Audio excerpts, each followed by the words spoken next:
ചില ദമ്പതികൾ വർഷങ്ങളോളം, പതിറ്റാണ്ടുകളോളം പോലും ആഴത്തിലുള്ള ബന്ധം നിലനിർത്തുമ്പോൾ, പല ബന്ധങ്ങളിലും അഭിനിവേശം മങ്ങുന്നത് എന്തുകൊണ്ടാണെന്ന് നിങ്ങൾ എപ്പോഴെങ്കിലും ചിന്തിച്ചിട്ടുണ്ടോ? ആ രഹസ്യം 2000 വർഷങ്ങൾക്ക് മുമ്പ് വാത്സ്യായനന്റെ ജ്ഞാനത്തിൽ എഴുതിയതാണെങ്കിൽ എന്തു സംഭവിക്കും? ഇന്ന് ആധുനിക കാലത്തെ ദമ്പതികൾക്ക് ദീർഘകാലത്തേക്ക് മാനസിക, ശാരീരിക അടുപ്പം, വൈകാരിക ബന്ധം, ആനന്ദം എന്നിവ കെട്ടിപ്പടുക്കാൻ സഹായിക്കുന്ന പുരാതന ഉപദേശങ്ങൾ നമുക്ക് പരിശോധിക്കാം. വാത്സ്യായനൻ തൻ്റെ കാമശാസ്ത്രത്തിൽ ശാരീരിക സുഖത്തെക്കുറിച്ച് മാത്രമേ എഴുതിയിട്ടുള്ളൂ എന്ന് പലരും കരുതുന്നുണ്ടെങ്കിലും അങ്ങനെയല്ല. സത്യം വളരെ ആഴമേറിയതാണ്. വൈകാരിക ബന്ധം, പരസ്പര ബഹുമാനം, സ്നേഹം നിലനിർത്തുന്നതിനുള്ള തന്ത്രങ്ങൾ എന്നിവയിൽ ശ്രദ്ധ കേന്ദ്രീകരിക്കുന്നതിന് അദ്ദേഹം പഠിപ്പിച്ച അറിവുകൾ വെറും ശാരീരിക അടുപ്പത്തേക്കാൾ വളരെ പ്രധാനപ്പെട്ടതാണ്. ഈ വീഡിയോയിൽ ഇന്ന് ഏതൊരു ആധുനിക ദമ്പതികൾക്കും പ്രായോഗികമാകുന്ന ലളിതവും ആധുനികവും എളുപ്പത്തിൽ മനസ്സിലാക്കാവുന്നതുമായ ഭാഷയിൽ വാത്സ്യായനന്റെ മാർഗനിർദ്ദേശങ്ങൾ വിശദീകരിക്കുന്നു. ഇതിനെക്കുറിച്ച് നമുക്ക് 9 കാര്യങ്ങൾ പരിശോധിക്കാം. അപ്പോൾ നമുക്ക് ആരംഭിക്കാം. നമസ്കാരം, ഇൻറ്റിമേറ്റ് ഇൻസൈറ്റ്സിലേക്ക് വീണ്ടും സ്വാഗതം. നിങ്ങൾ ആദ്യമായിട്ടാണ് ഈ വീഡിയോ കാണുന്നതെങ്കിൽ ചാനൽ സബ്സ്ക്രൈബ് ചെയ്യുകയും ബെല്ലൈക്കൺ അമർത്തുകയും ചെയ്യുക. 1. ബഹുമാനം നിലനിൽക്കുന്നിടത്ത് അഭിനിവേശം നിലനിൽക്കും. വാത്സ്യായനൻ പറയുന്നു, പങ്കാളികൾ പരസ്പരം അന്തസ്സോടെയും മൂല്യത്തോടെയും പെരുമാറുമ്പോൾ ഒരു ബന്ധം വളരുന്നു. ആധുനിക ജീവിതത്തിൽ നാടകീയമായ പ്രവൃത്തികളേക്കാൾ ചെറിയ ബഹുമാന പ്രവൃത്തികൾക്കാണ് പ്രാധാന്യം. തടസ്സപ്പെടുത്താതെ പങ്കാളിയുടെ വാക്കുകൾ ശ്രദ്ധിക്കുക. നിങ്ങളുടെ പങ്കാളിയുടെ വികാരങ്ങൾ പരിഗണിക്കുക. വേദനിപ്പിക്കുന്ന താരതമ്യങ്ങൾ ഒഴിവാക്കുക. മറ്റുള്ളവരുമായി താരതമ്യം ചെയ്തു സംസാരിക്കരുത്. നിന്റെ സ്ഥാനത്ത് അവരായിരുന്നാൽ എത്ര നന്നായിരുന്നു. ഇങ്ങനെയുള്ള താരതമ്യങ്ങൾ ഒഴിവാക്കുക. അഭിപ്രായ വ്യത്യാസങ്ങൾ ഉണ്ടാകുമ്പോഴും സൗമ്യമായി സംസാരിക്കുക. ഒരു പങ്കാളിക്ക് ബഹുമാനം തോന്നുമ്പോൾ അവർ സ്വാഭാവികമായും വൈകാരികമായും ശാരീരികമായും മനസ്സ് തുറക്കുന്നു. മറുവശത്ത് അനാദരവ് ഹൃദയത്തെ അടച്ചുപൂട്ടുകയും ആകർഷണത്തെ പതുക്കെ ഇല്ലാതാക്കുകയും ചെയ്യുന്നു. 2. ശാരീരിക അടുപ്പത്തിനു മുമ്പ് വൈകാരിക അടുപ്പം വരുന്നു. വാത്സ്യായനൻ പങ്കുവെക്കുന്ന ഏറ്റവും മനോഹരമായ ആശയങ്ങളിൽ ഒന്ന് ഇതാണ്: വൈകാരിക ബന്ധമില്ലാത്ത ശാരീരിക ബന്ധം ശൂന്യമാകും.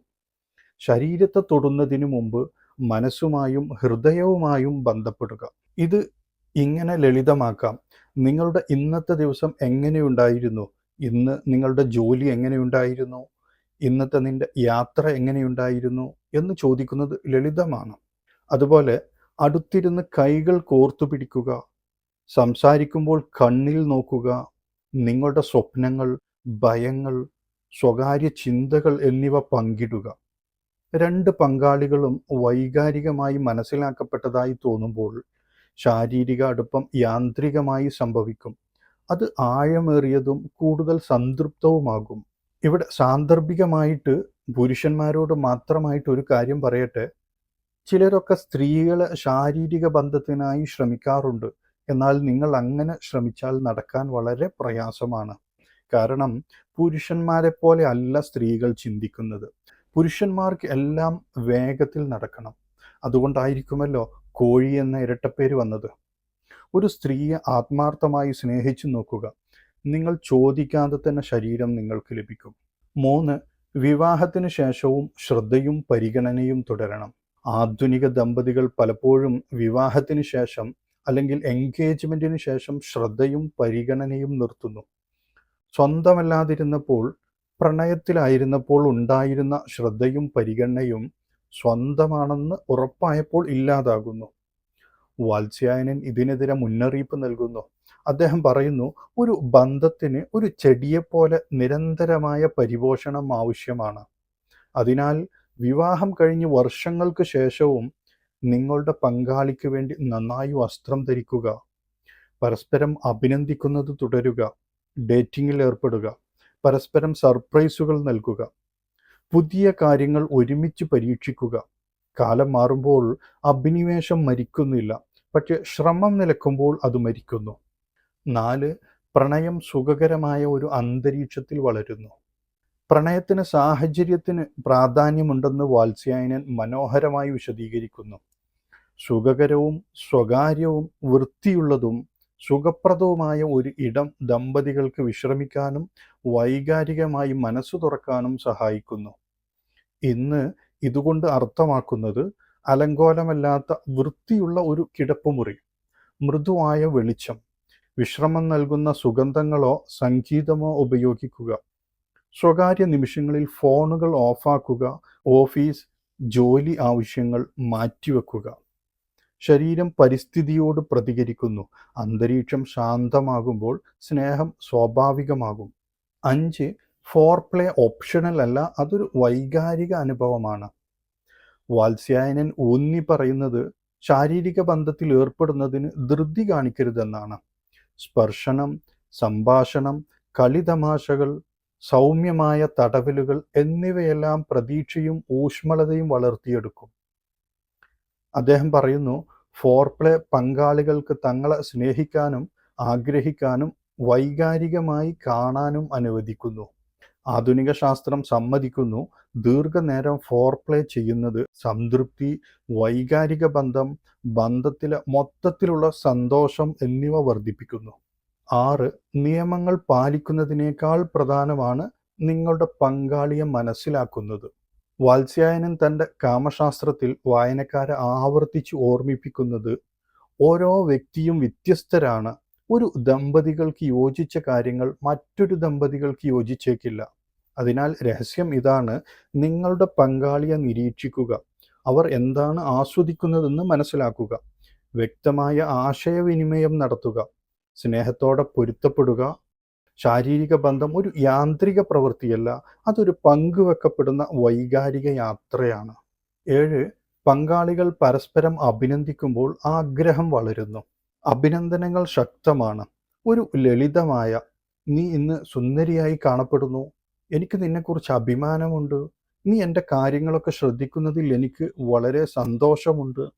പണ്ടൊരു പരസ്യത്തിൽ "an idea can change your life" എന്ന് പറഞ്ഞതുപോലെ ഒരു പങ്കാളിയുടെ മുഴുവൻ മാനസികാവസ്ഥയെയും മാറ്റാനും അടുപ്പം വർദ്ധിപ്പിക്കാനും ഇതുപോലുള്ള ലളിതമായ അഭിനന്ദനങ്ങൾക്ക് കഴിയും. ആരെങ്കിലും അഭിനന്ദിക്കപ്പെടുമ്പോൾ, വിലമതിക്കപ്പെടുമ്പോൾ അവർക്ക് ആകർഷകത്വം തോന്നുന്നു. അവർക്ക് ആകർഷകത്വം തോന്നുമ്പോൾ അവർ കൂടുതൽ മനസ്സു തുറക്കുന്നവരും ആത്മവിശ്വാസമുള്ളവരും വികാരഭരിതരുമായി മാറുന്നു. ദയയുള്ള വാക്കുകളുടെ ശക്തിയെ ഒരിക്കലും കുറച്ചു കാണരുത്. 8. ഒരുമിച്ച് കളിക്കുന്ന ദമ്പതികൾ ഒരുമിച്ച് നിൽക്കുന്നു. ബന്ധത്തിൽ രസകരവും പുതുമയുള്ളതും കളിയുള്ളതുമായ ഊർജം ചേർക്കാൻ വാത്സ്യായനൻ നിർദ്ദേശിക്കുന്നു.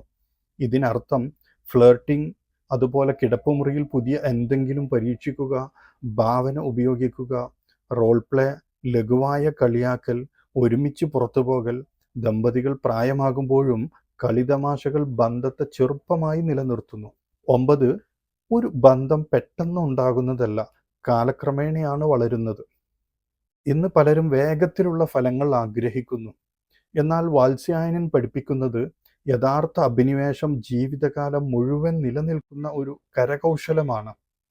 ക്ഷമ, മനസ്സിലാക്കൽ, സ്നേഹം, സ്ഥിരമായ പരിശ്രമം എന്നിവയിലൂടെ പങ്കാളികൾക്ക് പതിറ്റാണ്ടുകളോളം പരസ്പരം പഠിച്ചുകൊണ്ടിരിക്കാൻ കഴിയും.